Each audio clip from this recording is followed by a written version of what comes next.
Dans les murs du Vatican, la lumière est tamisée. Le pape sait tout, il entend les trains qui roulent vers l'est. À 1000 kilomètres, la fumée monte des fours. Mais sous sa fenêtre, Rome se vide, un ghetto disparaît. Il reste muet, l'homme en blanc, le mieux informé du monde, pendant que la croix du Christ croise la croix gammée. Des prêtres en soutane lèvent le bras pour le furet, et l'église tolère, l'église se tait. Oh, quand l'église pactise avec le diable, quand la tiare rencontre le svastika, le silence devient complice, le silence devient crime. La face cachée du Vatican où la lumière se noie.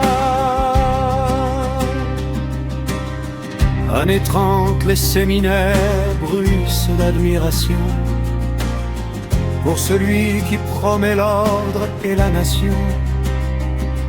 Un concordat signé, un pacte scellé dans l'ombre, entre le trône de pierre et le diable en uniforme. Puis vient la défaite, les rats quittent le navire, mais les réseaux restent, Rateline, monastère, passeport.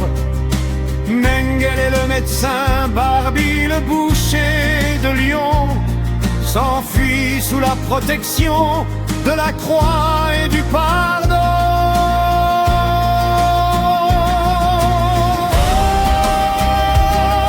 Quand l'église pactise avec le diable, quand la tiare rencontre le svastika, le silence devient complice, le silence devient crime. La face cachée du Vatican où la lumière se noie.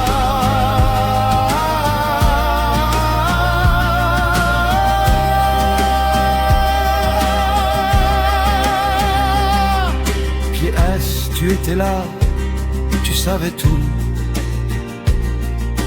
Les déportations, les expérimentations, les enfants perdus, tu as choisi la prudence, la diplomatie, la survie, mais l'histoire demande où était ta voix quand le mal triomphait.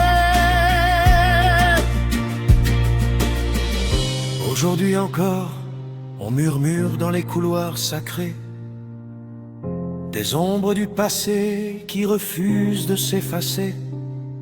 Entre Amen de Costa Gavras et les documentaires oubliés, la question reste, qui a vraiment pactisé avec le diable?